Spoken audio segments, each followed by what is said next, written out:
কি হলো, মুখটা নাম শুকনো কেন? সঞ্জয়কে দেখে জ্বলছে। সঞ্জু বাবার পাইরেটেড সিনেমা। তাহলে এবার পাতাড়ি গুটিয়ে তোমার ইন্ডিয়া কোনো তো বয়ফ্রেন্ড আছে? আচ্ছা তো বটে। প্রার্থনা করবো ও যেন তোমায় ছেড়ে দেয়। ফালতু ছেলে। একটা সাহায্য চাইলে আমাকে ফেরাবে না তো? আরে তুমি বলোই না। কে ছাড়তে বলবে আবার কি? আমি শুনেছি তোমার বাবা দুবাইতে খুব নামডাক। ওনাকে বলে আমার জন্য কিছুটা সেটিং করে দাও না। হ্যাঁ, সরি ব্রো, বাবা কারোর জন্য সুপারিশ করে না। আমি তোকে বলেছিলাম তো কৃষ্ণা, বড় লোকের ছেলেরা এরকমই হয়। হ্যাঁ, ওরা গরিবদেরকে শোষণ তো করে রে পাগলা, কিন্তু সাহায্য করার সময় ডান্ডা দেখায়। এরকম নয় ব্যাপারটা। আমাদের মতো লোকেদের চাকরি দেবে না, ওরা হাই প্রোফাইল চায়। না বলছে কারণে টাকার অহংকার করছে। এখানে বড় লোককে বল না। তোমার বাবা বড় লোক না? বাবা দুবাইতে ট্যাক্সি চালায় আর আমি এখানে, আমার ট্যাক্সি বাইরেই আছে। তাহলে হার্ভার্ড দুবাইয়ে ম্যাট্রিমোনিয়াল সাইটে এসব কথা বানিয়ে বানিয়ে লিখতে হয়।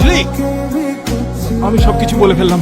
ভাই ভাই প্লিজ কাউকে বলিস না ভাই, প্লিজ ভাই। ভাই বলিস না কিন্তু। আমি যাই, গুড নাইট, পরে দেখা হবে। তো আমার থেকে বড় চ্যাপ্টার। Sorry uncle. আরে আঙ্কেল শান্ত হও, আমার মেয়ের শান্ত হও। সঙ্গে চালাকি। কি হয়েছে সেটা তো বলুন। এই সব কিছু তুমি করেছো না? আমার বাবা বড় লোক, বাবা দুবাইতে ট্যাক্সি চালায় আর আমি এখানে, আমার ট্যাক্সি বাইরেই আছে। নিজের জীবন বাঁচানোর জন্য থ্যাঙ্কস। আরে শান্ত হও না। রাগ যদি আমার উপরে হয় আমাকেই দেখো, এইসব নাটক করো না। খুব যাচ্ছিল বিয়ে করতে। আমার বয়ফ্রেন্ড আমায় ছেড়ে চলে গেছে। এই শোনা নইলে আমি মুখ ফাটিয়ে দেবো। ভাবতে বাচ্চাটা হয়েছে, আমি সবাইকে বলে দেবো তুমি জানলে নাকি? মা, আমার জ্বর যখন আমি পাকিয়েছি তখন সেটা আমাকেই ছাড়াতে দাও, ঠিক আছে? কি করে? যে মানুষ নিজের 2 মাসের সম্পর্ক টিকিয়ে রাখতে পারেনি, ভাব সে তোর 7 বছরের সম্পর্ককে কি করে বাঁচাবে? এরকম বলিস না রে। আমাদের সম্পর্ক 7 বছর হয়ে গেল। তারপর কি হলো?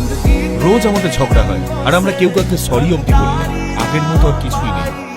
তোমার ভালোবাসা প্রকাশ করতে যদি অসুবিধে হয় তাহলে তার উপায়টা বদলে ফেলো, কিন্তু নিজের ভালোবাসার মানুষটাকে বদলে ফেলো।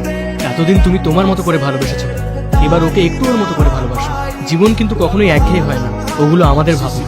মাঝে মাঝে ওকে থ্যাংক ইউ তো বলতে পারো, তাহলে আর কখনো ক্ষমাও চাইতে হবে না। Thank you so much baby.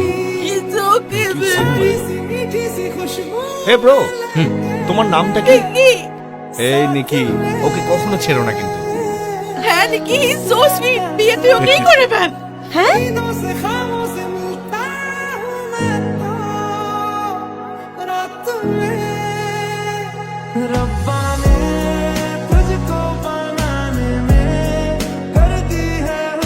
Happy anniversary নিকি। তুমি এগুলো কেন করছো? তুমি প্রথমে আমার ভালোবাসাকে ছোট করেছিলে, আর এখন ওই জিনিসগুলো করেই আমাকে কষ্ট দিতে চাইছো। আমি কি বলেছি আমাকে খুশি করতে? তোমার কথা শুনে তো করিনি, আমার মন চাইছে তাই আমি এগুলো করছি। যাই হোক, তোমাকে আনন্দ দেওয়ার জন্য আমি দুঃখিত। Happy anniversary.